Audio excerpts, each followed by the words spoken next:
Everyone told us Istanbul was cheap. And then I looked at the entrance fee for Hagia Sophia. 25 euros. Topkapi Palace and the harem combined. 50 euros. Per person. Yeah. That is not cheap. That is Rome prices with a minaret in the background. Istanbul in 2026 has quietly become the world's most visited city, and the prices at the front door are starting to reflect exactly that. Welcome to Phil and H Travel Is It Worth It, the show where we cut through the Instagram posts and give you the honest numbers before you book. Today we are in Istanbul, Turkey, 2 continents, 1 city, 17 million tourists a year and rising, and a question that genuinely divides travelers right now. Is this still the brilliant value city break it used to be, or has the game completely changed? Let's find out. Because if you were sitting at your laptop right now, right, maybe hovering your cursor over a book flight button for a long weekend in Istanbul, you are staring down this massive, just glaring contradiction. You really are. It's confusing. It is. And our mission in this deep dive is to completely untangle that paradox for you.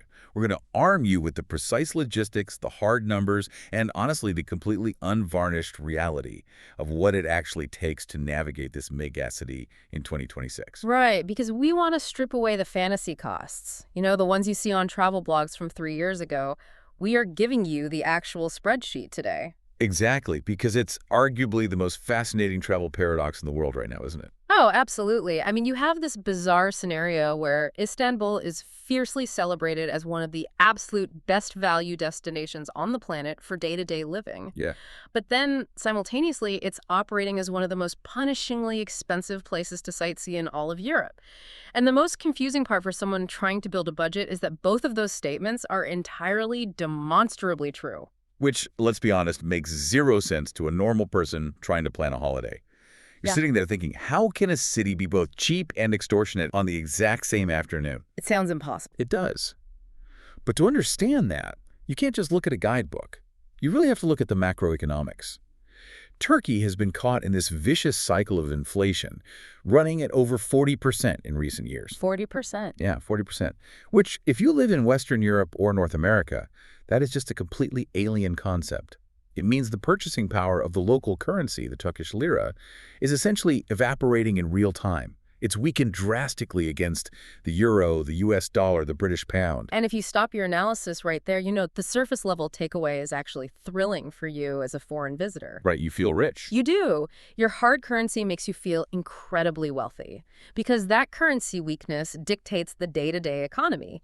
Like when you tap your transit card to get on the metro, that highly efficient air-conditioned train ride costs you less than €1. It's brilliant. It is. And when you walk past a red street cart and buy that circular sesame-crusted bread that basically functions as the carbohydrate lifeblood of the city, you are handing over, what, 30 cents? Literally 30 cents. It's nothing. Right. And if you sit down in a neighborhood locanda, surrounded by local workers, a massive steaming plate of meat, stew, and rice will set you back maybe €5.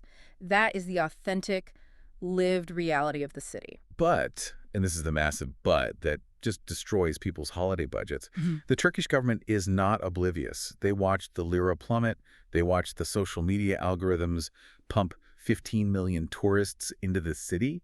And they executed this ruthless, highly strategic repricing. They really did. They realized they were practically giving away their crown jewels. Spot on. So they created what is effectively a financial airlock around the major heritage sites.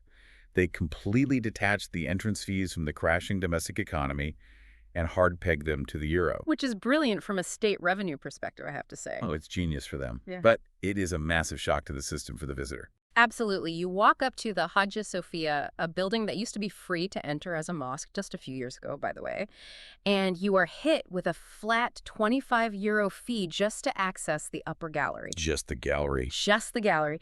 And then you wander over to Topkapi Palace, anticipating this lovely afternoon exploring the Ottoman Empire.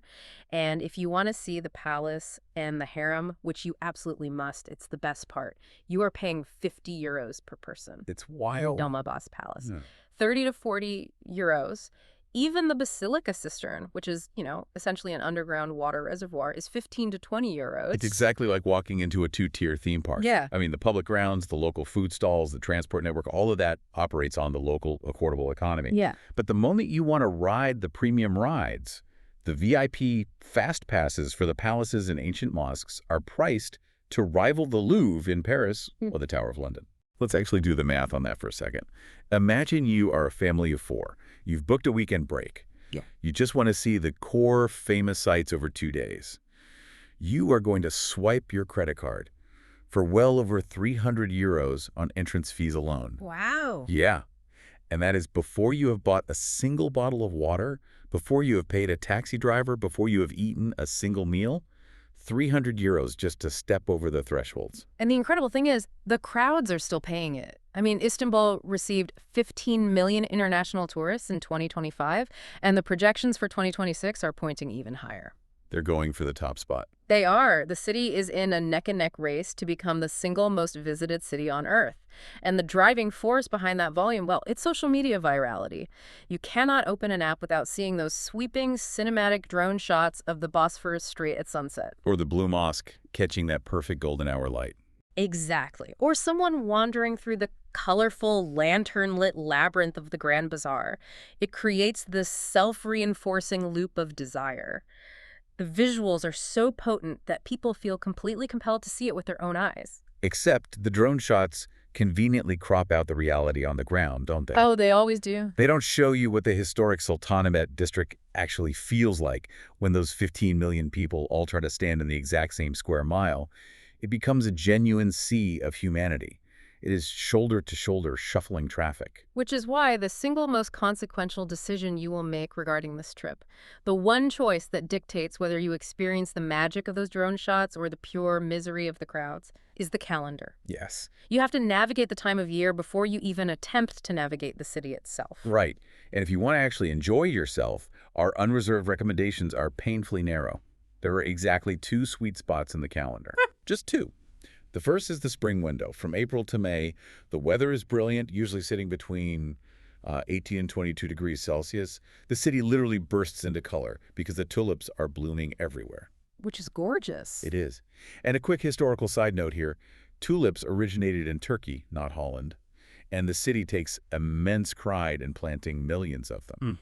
The crowds exist, obviously, but they are entirely manageable. The only real caveat for spring is that you must cross-reference your dates with the Islamic holy month of Ramadan, right? Yeah, you have to. Because it shifts backwards by about 11 days every year. Ramadan alters the rhythm of the city. Daylight dining can be a bit quieter in conservative areas, and then the energy peaks dramatically after sunset when everyone breaks their fast. And then the second sweet spot, and arguably the most beautiful one, is autumn, from September through to mid-October. Oh, I love autumn there. It's the best. The brutal, suffocating heat of the summer has finally broken. The light in Istanbul during autumn is entirely unique. It casts this rich, heavy golden hue over the domes and the water that makes the architecture look almost painted. It really does. Furthermore, you begin to see a slight dip in the aggressive peak season pricing. Those 2 narrow windows are when the city reveals its best self. Now, if those are the sweet spots, let me paint a very vivid picture of the absolute worst time to go. Please do warn them. July and August. Just do not do it. We are talking about persistent baking heat that frequently hits 40 degrees Celsius. It's a furnace. It is. Now, take that 40-degree heat and imagine standing on the exposed hot asphalt of the historic peninsula. There is very little shade between the major mosques. The Grand Bazaar and the Spice Market cease to be charming historical trading posts and transform into genuinely physically oppressive ovens filled with tens of thousands of sweating bodies. And the smells. The sensory overload in August is just profound. You have the ambient heat radiating up through the soles of your shoes from the cobblestones. Yes. You have the sheer volume of people physically pressing against you. You have the suffocating humidity rolling off the Bosphorus. Yeah, those romantic cruise boats you saw on Instagram. Oh, mate, they turn into floating greenhouses packed with tourists fighting for a single breeze. And remember that 25 euro entrance fee for the Hagia Sophia. In August, you will be standing in a stagnant, unmoving queue for 2 hours in direct, unforgiving sunlight just to pay it. Just to pay. You are effectively paying peak season flight prices and peak season hotel rates for the privilege of standing on hot pavement, sweating through your shirt while someone bumps into your backpack every 30 seconds. Exactly. Unless you are fully committed to a military-style itinerary where you wake up at 5 in the morning, see one site, and retreat to an aggressively air-conditioned hotel room by noon, you must avoid the summer peak. But if you avoid the summer, you might be tempted by the exact opposite extreme, which is the winter strategy. November through to March. Right. This is the low season, and I have to admit, the financial arguments for it are compelling. Hotel prices don't just dip, they fall off a cliff. You routinely see a 30 to 40% drop across the board. The spreadsheet on winter travel is undeniable. A very comfortable, mid-range boutique hotel in the trendy Beyoğlu district, the kind of place that demands 80 or 90 euros a night in the sweaty peak of July. They will practically beg you to take the room for 50 euros in November. Wow. If you are a backpacker, those dorm beds in Sultanahmet that cost 25 euros in the summer, they plummet to 12 euros. 12 euros a night, that's amazing. It is, and suddenly those massive palaces and mosques are quiet. You can actually hear your own footsteps echoing in the Basilica Cistern. And I will argue that winter in Istanbul possesses a deeply authentic romance, too. The sky turns this heavy, dramatic gray. The water of the Bosphorus looks darker, almost intimidating, as the ferries cut through the morning mist. It's very cinematic. It is. The entire culture of the city turns inward. You find yourself ducking into a tiny wood-paneled cafe to escape the biting wind, wrapping your freezing hands around a steaming, tulip-shaped glass of black tea. It feels incredibly real. Yeah. But you have to accept the physical toll. It will be cold, it will likely rain with a persistent, chilling drizzle.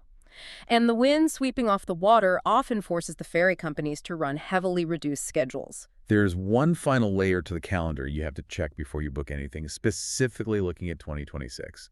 And that is the event trap. Oh, this is crucial. Istanbul is aggressively marketing itself as a global hub for mega events. Major international conferences, massive European music festivals, sprawling sporting events. If you blindly throw a dart at a calendar and book flights, you might inadvertently land on a weekend where 200,000 extra people are descending on the city. And your budget is ruined. Completely. Hotel prices will double overnight with zero warning. You must check the local event schedule before you lock in your non-refundable flights. Because once you have that calendar locked and your flight lands, the abstract planning ends. The physical reality of Istanbul hits you the exact second you step off the plane. It's a genuine shock to the system. You are not flying into a quaint European capital. You are descending into a sprawling concrete megacity of 16 million people. 16 million. Yeah. And the new Istanbul airport, which opened a few years ago, is an absolute behemoth.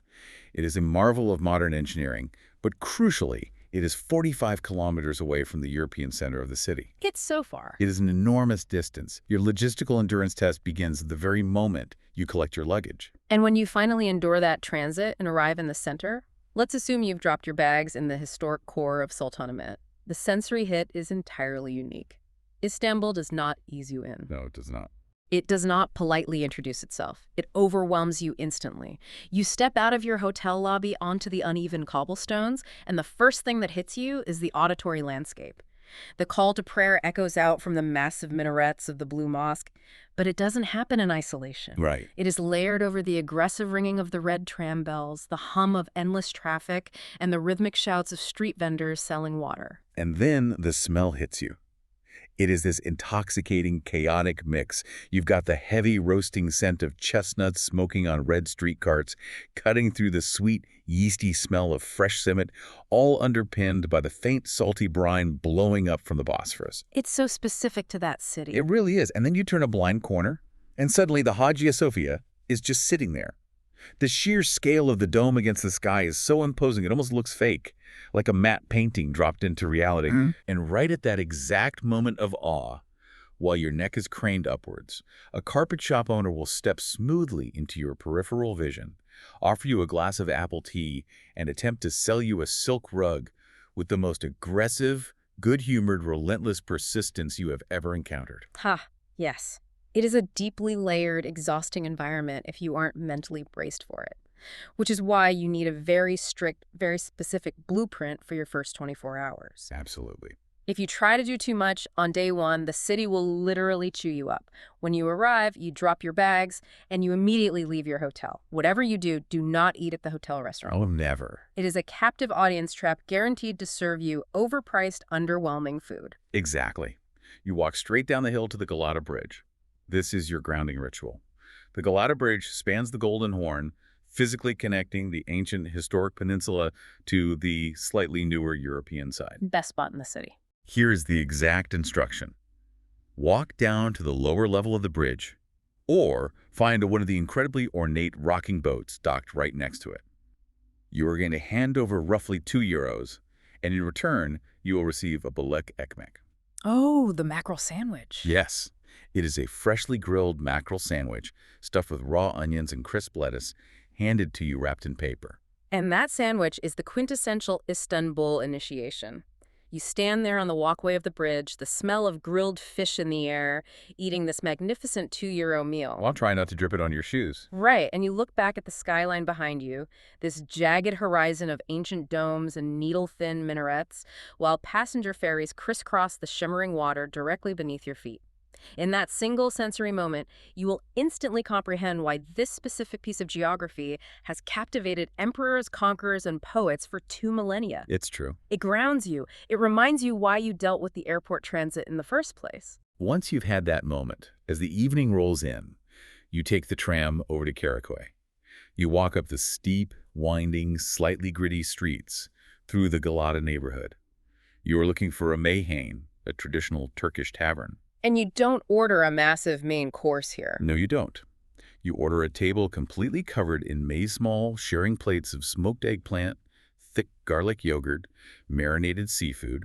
You pair it with a bottle of rakı, the potent anise-flavored spirit that turns cloudy white the moment you pour ice water into it. That is the perfect first day. You have eaten brilliantly, you have soaked in the skyline, and you have barely touched your budget.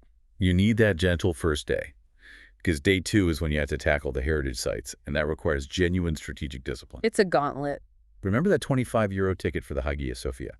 The doors open at 9 in the morning. You do not arrive at 9. You are standing in the physical queue at 8:30. Minimum. You skip a long breakfast and you stand in line. Because by 10:30, the tour buses arrive, and the crowds swell to a point where you can barely lift your arms to take a photo.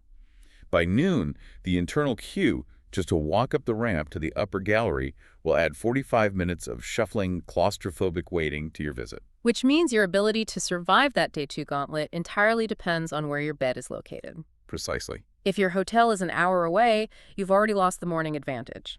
The map of Istanbul isn't just geography, it's a strategic battlefield. Where you choose to sleep dictates what you pay, what you eat, and how stressed you are. So we have to break down the accommodation zones, because Istanbul is essentially 5 different cities awkwardly stitched together. Zone 1 is Sultanahmet, the historic peninsula. Now, this is the obvious default instinct for almost every first-time visitor.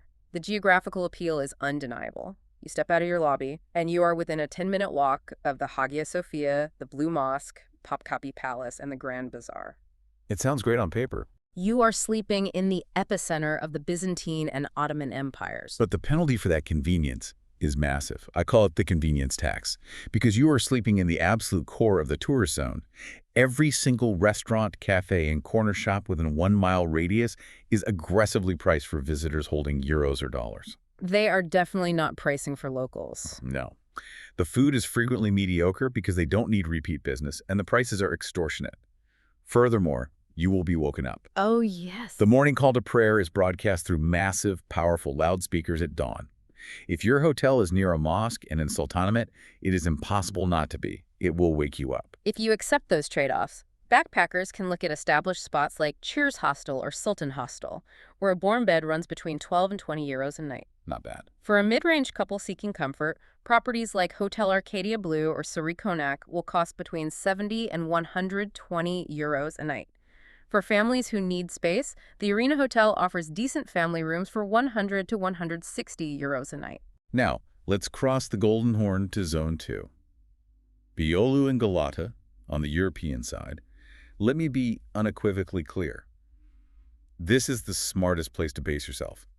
It is the pragmatic choice. I agree completely. You are only a short 10-minute tram ride away from the historic sites, meaning you can easily beat the morning queues, but you are completely removed from the suffocating heritage pressure cooker. This area is anchored by the famous Istiklal Avenue. It has a buzzing late-night energy, and crucially, it is packed with exceptional restaurants where actual Istanbul residents choose to eat. It feels significantly more vibrant and cosmopolitan in a contemporary sense. You are surrounded by art galleries, incredible coffee shops, and rooftop bars. It's just cooler. It is. For a mid-range couple, you should target boutique properties like the Bank Hotel, Karakori Rooms, or George's Hotel Galata. These will set you back 80 to 130 euros a night. Worth it. And if you have a massive budget and want genuine atmospheric history, you book the Para Palace Hotel. This is the legendary property where Agatha Christie supposedly wrote Murder on the Orient Express. Yeah, it is steeped in dark wood and old-world glamour, and it will cost you between 300 and 600 euros a night. Moving just down the hill to the waterfront gives you Zone 3, Karaköy and Beşiktaş. This is where you go if you want a truly local, slightly gentrified neighborhood feel while remaining central. It's a great foodie spot. It's brilliant. You are right on the water, mere steps from the vital ferry terminals. The street food scene here is exceptional, and the winding back streets are significantly quieter at night than the clubbing districts of Beyoğlu. A mid-range couple staying at a place like the Vault Karaköy, or the Stay Inn, will pay between 70 and 100 euros a night. Then you have Zone 4, which operates in a completely different stratosphere, frankly. The Çırağan Palace area stretching further up the Bosphorus. This is Istanbul's undisputed, unapologetic luxury tier. The real high-end stuff. Exactly. The defining property here is the Çırağan Palace Kempinski. You are not just staying in a hotel that looks like a palace. You are staying in an actual, restored 19th century Ottoman palace sitting directly on the waterfront. It's incredible. You get monumental architecture, a heated infinity pool that seems to drop straight into the Bosphorus Strait, and white glove service. But the financial barrier to entry is immense. 400 to 900 euros a night for standard rooms, and the suites scale up into the thousands. Finally, we have Zone 5, Kadıköy. Now, this requires a mental leap because it is located entirely on the Aegean side of the city, which logistically can be a pain. I know, but this is my absolute top recommendation for the traveler who genuinely wants to see authentic Istanbul stripped of the heavy performative tourist overlay. Kadıköy is phenomenal. You're a big fan. Massive fan. It possesses a young, highly creative, incredibly vibrant energy. It is home to arguably the best, most dynamic local food market in the entire megacity. The obvious catch is the logistics. You have to commit to a 30-minute ferry commute across the Bosphorus to reach the European side where the major sites are located. Which eats into your day. It does, but honestly, standing on the deck of a ferry at 8 in the morning, holding a cup of hot tea, watching the city wake up as you cross between continents, that commute is an experience most people would happily pay for. Fair point. And the economics of the Asian side are brilliant. Because it is a local hub, the prices drop significantly. A solid mid-range stay at the Spot Hotel Kadıköy, or renting a sprawling, comfortable apartment via Airbnb will only cost you 50 to 90 euros a night. You get twice the space for half the price. Exactly. But here is the critical pivot. Where you sleep is only half the survival equation. The exact moment you step out of your hotel lobby and decide you are hungry, you are instantly forced to navigate the most complex parallel food economy in Europe. Oh, this is where most travel budgets go to die. Food in Istanbul operates on a strict dual system. Understanding how to identify which system you are standing in and how to physically move between them is the literal difference between eating like absolute royalty for a handful of coins or staring at a credit card bill and wondering why your lunch costs as much as it does in central Paris. Let's break down the local system first. The authentic lira-based economy. The absolute anchor of this system is the lokanta. Yes. A lokanta is a cornerstone Turkish institution. It is, stripped of all romance, a cafeteria-style canteen. You walk in, grab a plastic tray, and point to what you want from a massive, steaming display of hot, pre-cooked dishes sitting behind a glass counter. It's so efficient. It is fast, it is unpretentious, there is zero mood lighting, and the food is nothing short of spectacular. Because the food in a lokanta is the rich, slow-cooked home food that locals eat every single day. You will point to a deep, complex lamb and eggplant stew, a towering mound of buttery orzo-flecked rice, a bowl of hot, comforting lentil soup, and a crisp shepherd's salad. It sounds amazing. The server plates it up instantly, you carry your tray to a table, and for that entire massive feast, you will pay between 4 and 6 euros. Total. Unbelievable. These lokantas are the lifeblood of neighborhoods like Kadıköy, Beşiktaş, and the working-class streets of Fatih. You are sitting shoulder to shoulder with mechanics, office workers, and students, paying local prices for deeply satisfying cuisine. And that local pricing extends seamlessly to street food. We already talked about the €2 Balik ekmek at the ferry pier. If you need a mid-afternoon snack, you find a hole-in-the-wall bakery and ask for a lemmican. Oh, those are so good. It is a wildly thin, crispy, blistered flatbread smeared with spiced minced meat, onions, and parsley.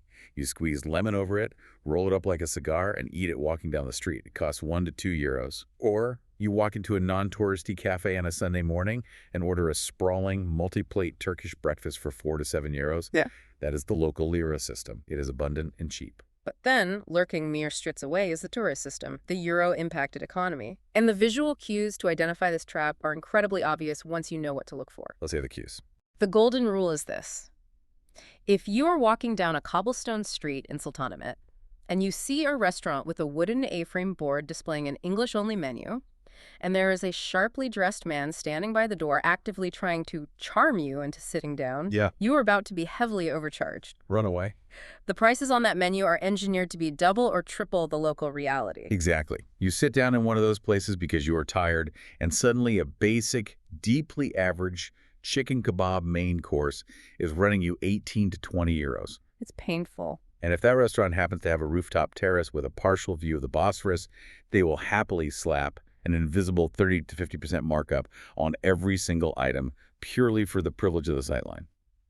If you are a traveler who is too intimidated to leave the main tourist drag of Sultanahmet, you will eat incredibly mediocre food and pay premium Western European prices for it every single day. And we have to address the supermarket hierarchy because many travelers try to self-cater to escape those restaurant traps.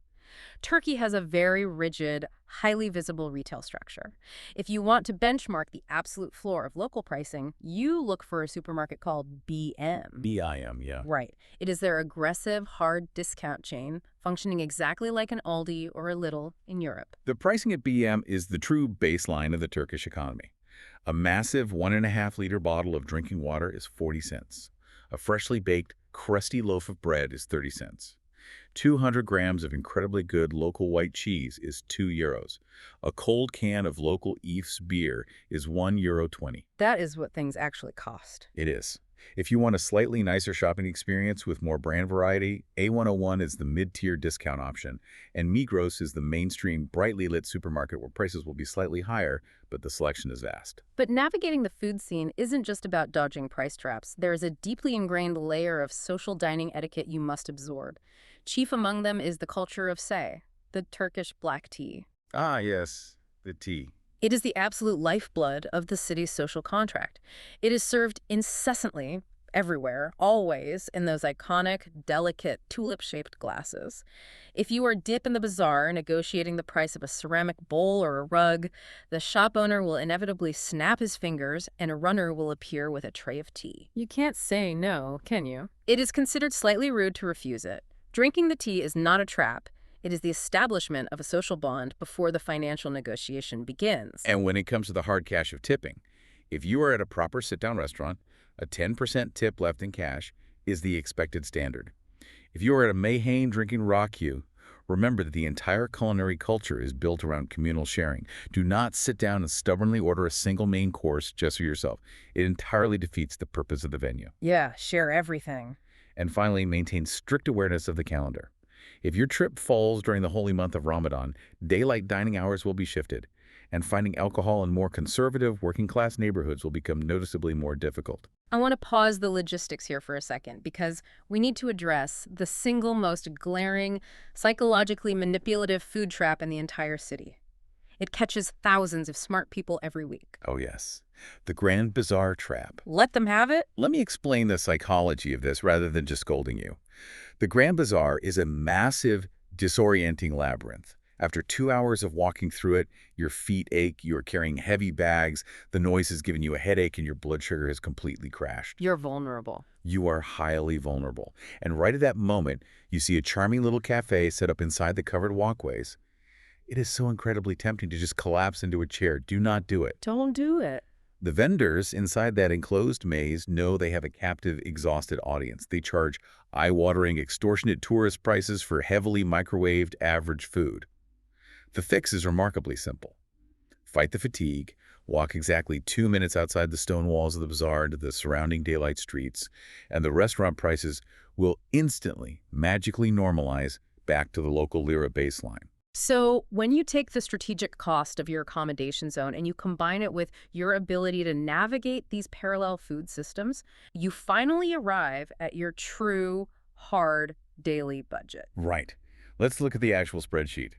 We have crunched these numbers meticulously to reflect the reality of 2026.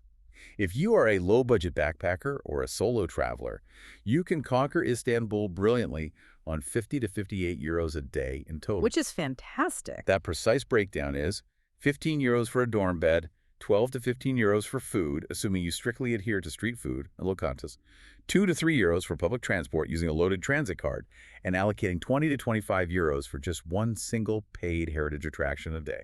Moving up a tier, if you are a mid-range couple, you need to firmly budget between 90 and 110 euros per person per day. It's a bit of a jump. It is, but that formula assumes you are splitting a charming 80 to 100 euro boutique hotel room in Beyoğlu or Karaköy.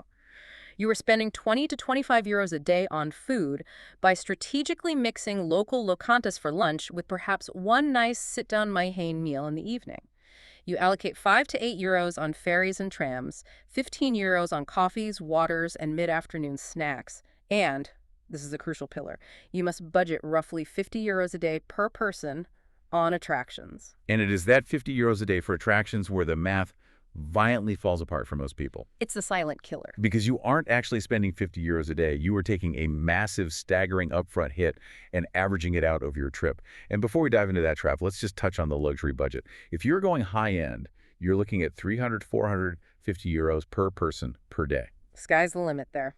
Yeah, that means splitting a 300 to 600 euro room right on the Bosphorus, spending 80 to 120 euros on sophisticated fine dining and rooftop cocktails, dropping 100 to 200 on a private local guide or a chartered sunset cruise, and effortlessly absorbing 60 euros on premium, skip-the-line attraction tickets. But let's rewind to that mid-range budget, because the hidden cost of the attractions is what truly ruins people's financial margins.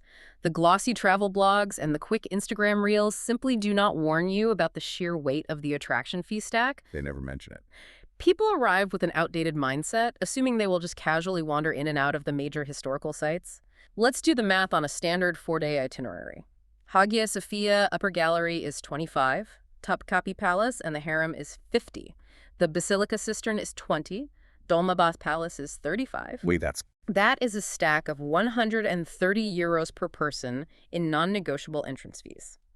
260 euros for a couple. You have blown a massive hole in your daily budget before you have even eaten breakfast on your first day. That attraction fee stack is precisely why you cannot wing this trip. Yeah. It's a calculated logistical ambush. And unfortunately, it is just the first of 3 major, specifically named logistical traps waiting to fleece the unprepared traveler the moment they arrive. Let's walk through the mechanics of these traps so you can see them coming from a mile away. Definitely. Trap number 1, the airport taxi ambush. As we established, the new airport is 45 kilometers outside the city center. If the system works perfectly, an official, metered taxi from the designated rank should cost between 15 and 25 euros to reach Sultanahmet. But the system rarely works perfectly for a tired tourist, does it? Yeah. Here is the exact psychology of what happens. You walk out through the sliding glass doors into the arrivals hall. You are jet-lagged. You are dragging heavy luggage. You are completely disoriented. A man in a crisp shirt wearing a very official-looking lanyard spots you. He walks up, confidently asks where you are going, and immediately quotes you a guaranteed flat rate of 40, 50, maybe even 70 euros. It's a scam. If you hesitate, he will employ pressure tactics. He will tell you the traffic is horrific today. Yeah. He will tell you the meter will run up to 80 euros anyway. He is lying. He is an unlicensed driver preying on your fatigue. The fix requires you to be firm. You have 3 ironclad choices. Choice 1. Ignore the men with lanyards entirely, walk outside to the official taxi rank, physically get into a yellow or blue cab, and actively watch the driver turn the meter on. Choice 2. Approach the highly visible, official, prepaid taxi booking desk inside the terminal, which guarantees the exact fare up front before you enter a vehicle. Choice 3, and frankly the most efficient option if you are watching your budget, is to follow the massive signs downstairs to the Havaist airport buses. They are immaculate, they have powerful air conditioning, they depart every 30 minutes like clockwork, and they cost roughly €8 to deliver you straight into Taksim Square. Trap number 2, the attraction price shock. We've hammered the fee stack, but you need to understand the mechanism behind the shock. If you bought a paperback guidebook published before 2022, or you were skimming a blog post written 3 years ago, the author is quoting you entrance fees in Turkish lira. Which is outdated. Massively. You arrive at the gates of Topkapi Palace, mentally prepared to pay the equivalent of $10. You look up at the digital ticketing screen, and you realize the government has completely decoupled the tourist pricing from the domestic lira. The prices are hard-pegged to the euro. This is a common misconception. People read the financial news, see that the Turkish lira has crashed, and assume that after the exchange rate, the attractions will be incredibly cheap. They assume they're getting a bargain. But that is mathematically false. The currency airlock prevents that. You pay a hard €50 for Topkapi. A couple doing a standard 5-day heritage circuit will bleed €400 on entrance tickets. The fix here requires brutal, unsentimental prioritization.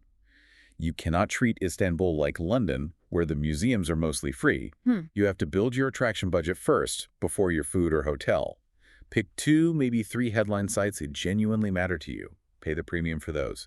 Then pad the rest of your itinerary with the city's incredible free assets. Which are everywhere. Walking the lower deck of the Galata Bridge at sunset is free.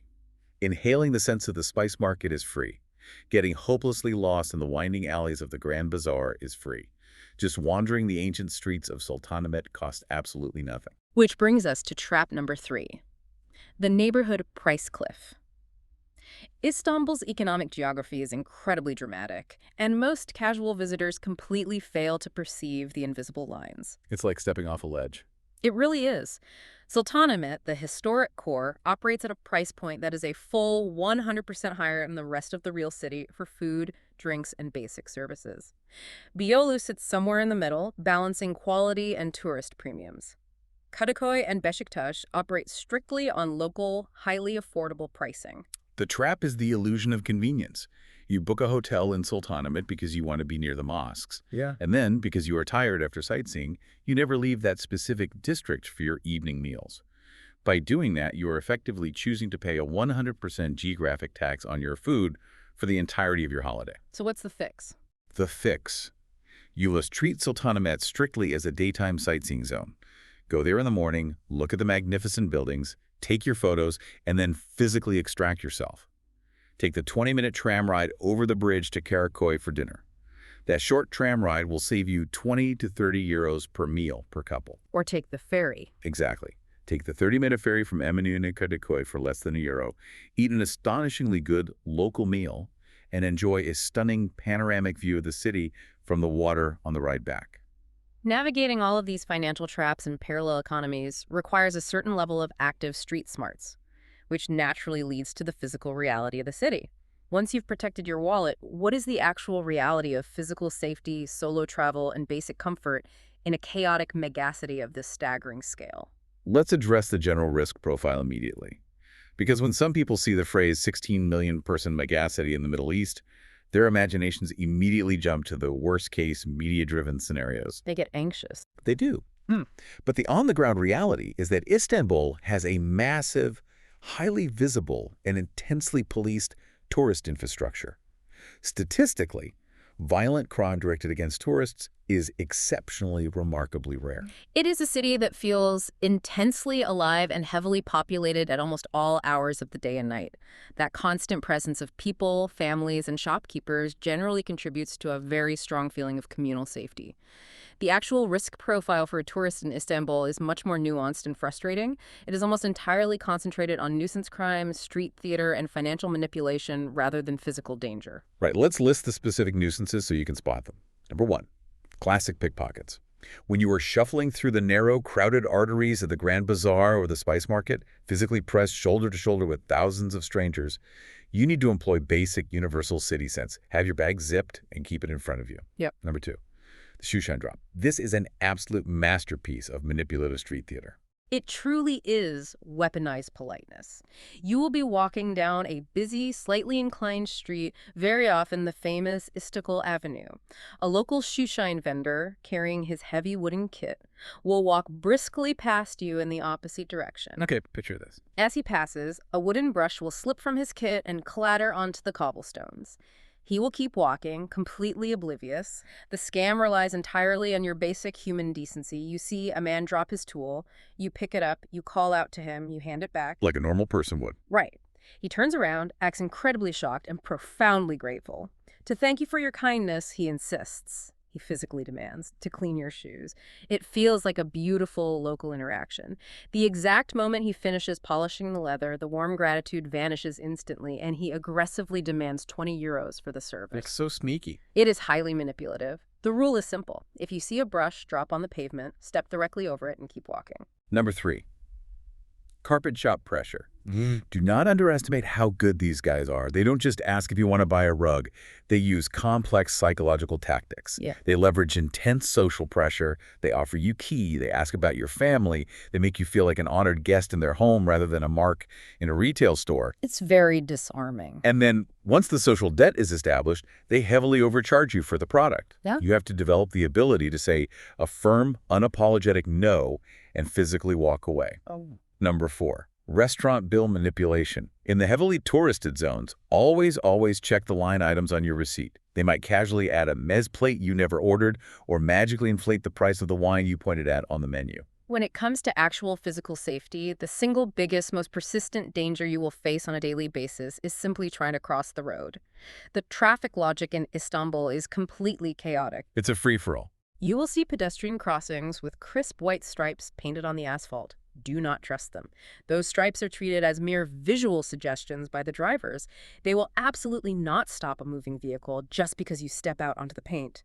Crossing major roads requires immense confidence, aggressive timing, and usually the safest tactic is just finding a confident local, waiting until they step off the curb and crossing exactly in their shadow, using them as a human shield.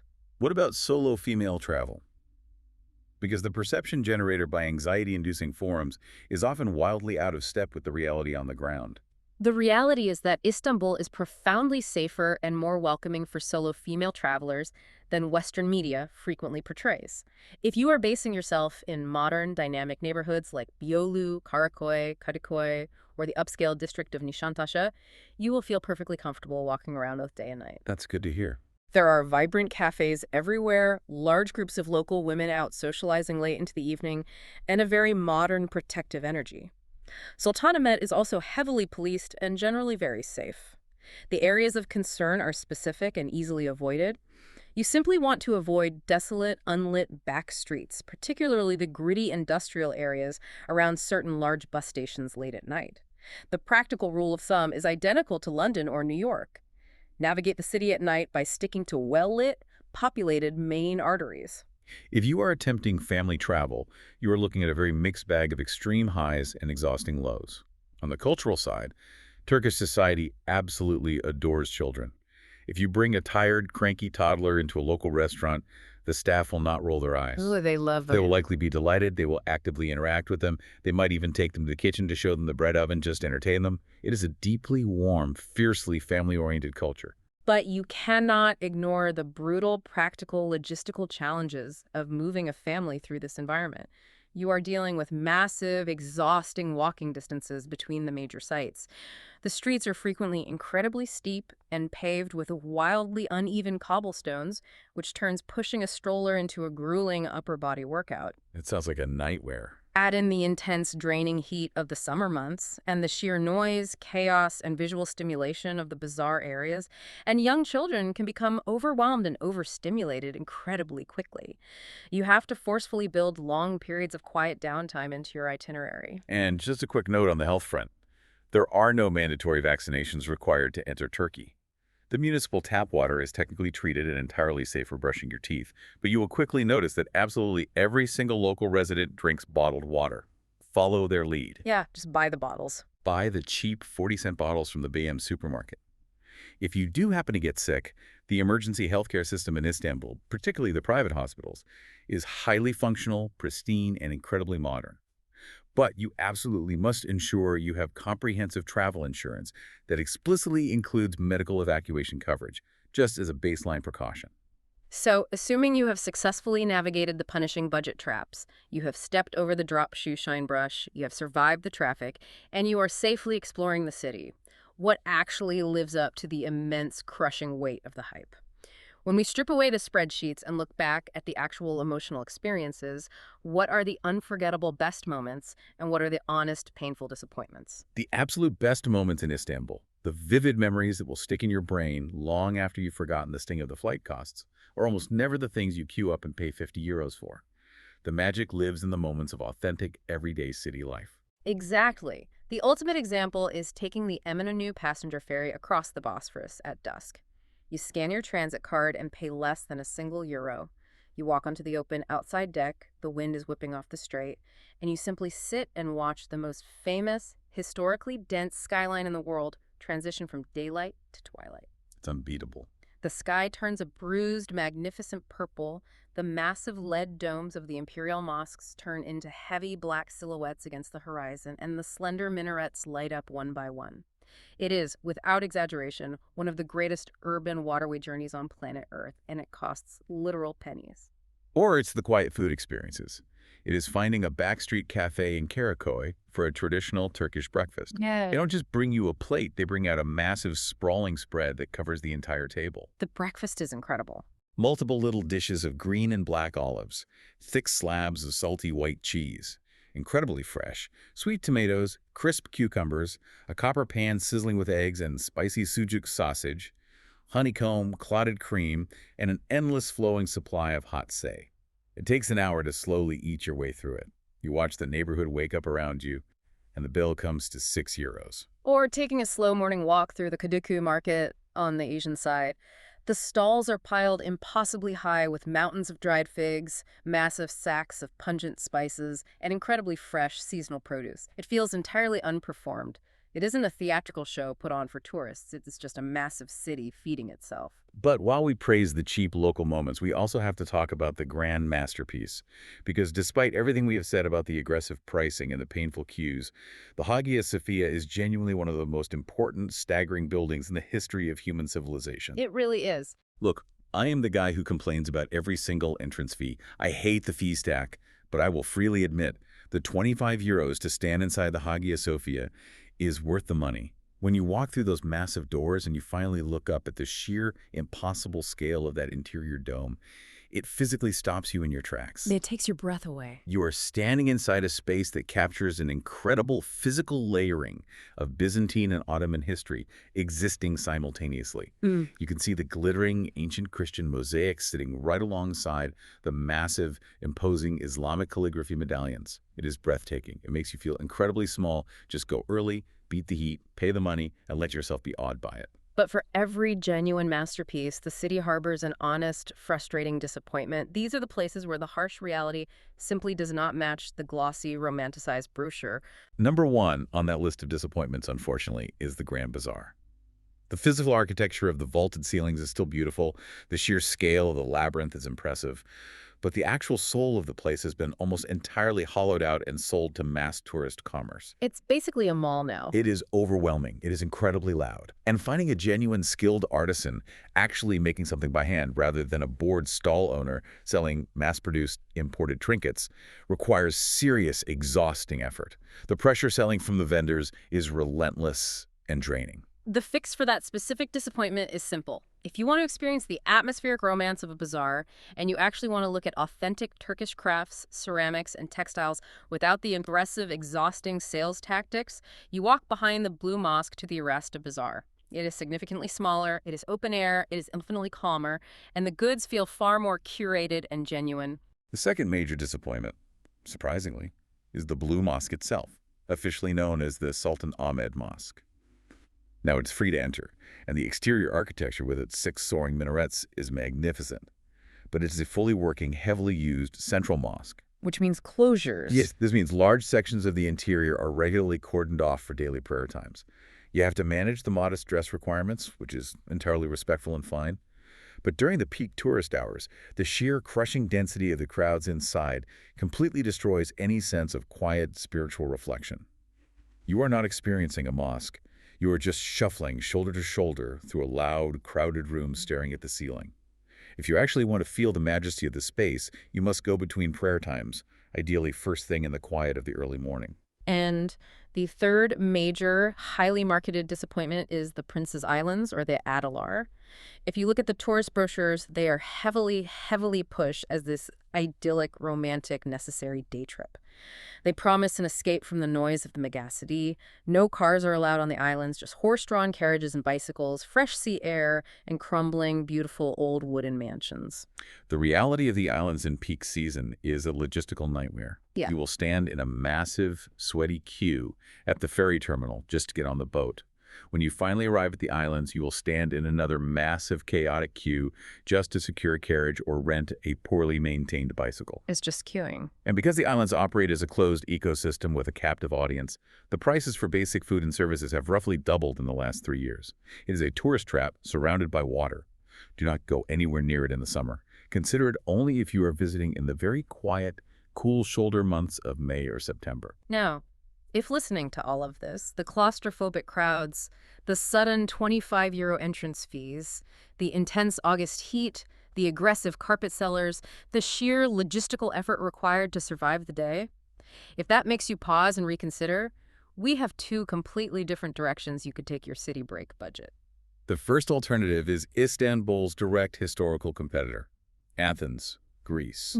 Athens and Istanbul are locked in a battle for the exact same demographic of tourists. They both target the European city break audience, and they both appeal deeply to the traveler who is motivated by ancient, world-shaping history. When you put the two cities head-to-head, Athens wins on a few very specific, highly appealing fronts. First, it is significantly easier to navigate from a pure logistics standpoint, especially for an English speaker. The layout is less punishing. Second, it holds the Acropolis, which is arguably the single greatest, most iconic ancient monument in the Western world. And third, the restaurant and bar scene in central Athens has undergone a genuine, magnificent creative reinvention over the last 5 years.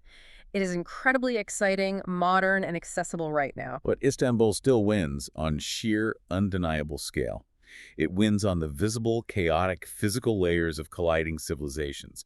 It wins on the incredible, cheap diversity of its street food culture. It wins on the dramatic geography. The Bosphorus isn't just a river. It is a living, breathing, massive maritime drama unfolding right in the middle of the city. It's true, Athens doesn't have that water element. And crucially, despite the fee stacks, Istanbul still wins on baseline accommodation value. Right now, Athens is roughly 15 to 20% more expensive than Istanbul, on average, for a comparable mid-range boutique hotel. The final verdict between the two. If you are a slightly nervous traveler, or you simply want a more straightforward, relaxing, logistically easy experience with great food and ancient ruins, you go to Athens first. If you want to be deeply challenged, visually overwhelmed, culturally pushed, and ultimately more rewarded by the sheer scale of humanity, you choose Istanbul. But what if your primary motivation is the budget? What if you want the genuine cultural depth, the amazing food, and the history, but you refuse to pay €50 entry tickets to see it? Then you look east, to Tbilisi, the capital of Georgia. Tbilisi is a fascinating case study. It is essentially the exact destination that Istanbul was 15 or 20 years ago, before the hyper-commercialization set in. It is dramatically undervisited relative to the staggering quality of what it offers. I love Tbilisi. The atmosphere in the winding streets is genuinely local and untouched. The ancient cliffside churches are stunning.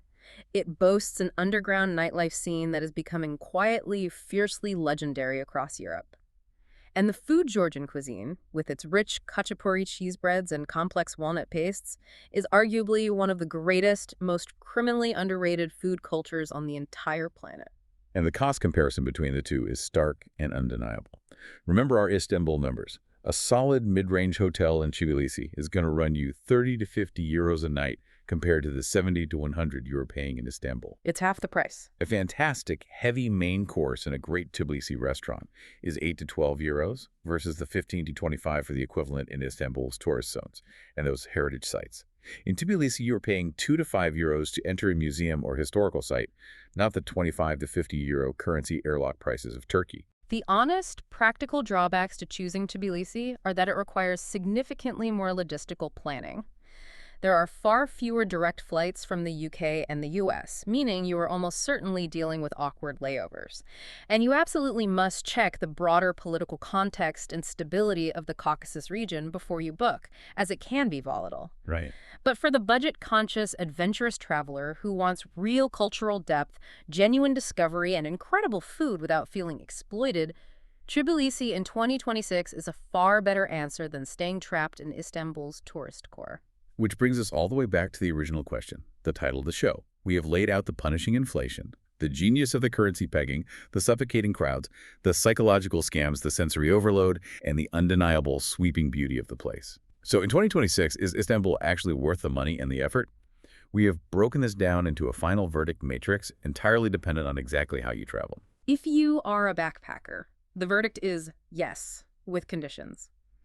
Istanbul will massively reward the budget traveler who actually does their research and stays disciplined. Very disciplined. The absolute conditions are: you must stay in the outer zones like Karakoy or Kadıköy, never Sultanahmet. You must eat almost exclusively at local lokantas and street carts. You must master the Istanbul cart for all your public transport. And you have to brutally, painfully limit yourself to picking just 2 or 3 major paid attractions for the entire trip. If you follow those strict rules, you can conquer this city brilliantly on 50 to 60 euros a day and have an extraordinary rich experience.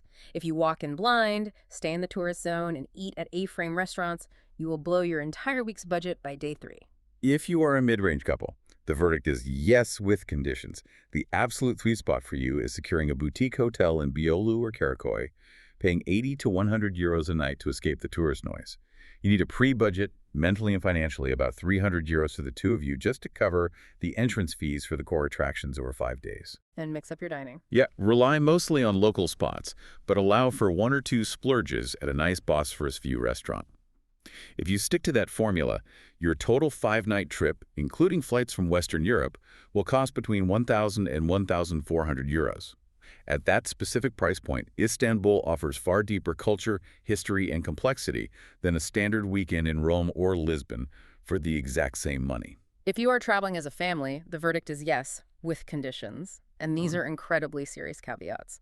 While the local on-the-ground hospitality toward your children will be exceptionally warm, the financial model of the city right now actively, aggressively penalizes families. It really does. When you are forced to pay 50 euros per adult and older child just to walk through the gates of Topkapi Palace, a family of 4 bleeds money incredibly fast. The conditions for survival: plan an absolute maximum of 2 paid heritage sites per day to avoid financial and physical burnout. Fill the rest of your time with the engaging, free experiences, riding the ferries up and down the strait, walking the Bosphorus promenades, exploring the colorful markets, and absolutely skip the cramped, overpriced Sultanahmet hotel rooms. Rent a spacious apartment over in Kadıköy so your family actually has some physical space to breathe at the end of a chaotic day. If you are a luxury traveler, the verdict is an unreserved, enthusiastic yes. Istanbul's luxury tier consistently, remarkably over-delivers relative to comparable European cities. Staying at palatial properties like the Chirazan Palace Kempinski, the historic Pera Palace, or shopping in the high-end boutiques in Nişantaşı will give you a genuinely world-class, opulent experience. And it's cheaper than Paris. Crucially, it will cost you 30 to 40% less than attempting to buy that exact same level of luxury in Paris or London. You can easily book private Bosphorus sunset cruises, indulge in high-end private marble hammam experiences, and eat at incredibly sophisticated, globally recognized fine dining restaurants. Plus, if you are operating on a luxury budget, you are entirely insulated from the shock of the attraction fee stack. Finally, if you are a digital nomad or a solo remote worker looking for a base, the verdict is a strong yes. The city has organically developed a fantastic, highly functional infrastructure for remote work, particularly concentrated in Beyoğlu, Karakoy, and Kadıköy. There are excellent modern co-working spaces, fast internet is broadly available in cafes, and the UTC +3 time zone aligns perfectly for servicing clients in both Europe and the Middle East. The expat scene is great too. The social and expat scene is brilliant and welcoming. Because of the persistent lira weakness against foreign currencies, a solo remote worker can live a highly comfortable, dynamic, mid-range lifestyle, covering a very nice apartment, eating out constantly, transport, and socializing for between 1,500 and 2,200 euros a month. For medium-term stays of a month or two, it remains an exceptionally strong, culturally rich value proposition. So if you manage the logistics, if you respect the spreadsheet, and if you dodge the traps, Istanbul still absolutely delivers on the hype. But looking at all of this, specifically looking at how they have radically successfully shifted their pricing model for the heritage sites, it raises a much larger, slightly ominous issue for the future of travel. It does. I want to leave you with a broader geopolitical question to ponder, something that jumped out from the underlying economics of this strategic repricing. As global megacities everywhere from Venice to Barcelona to Kyoto struggle under the crushing weight of over-tourism, is Turkey's strategy of aggressively pegging its heritage sites to foreign currencies the new, inevitable blueprint? It's a scary thought.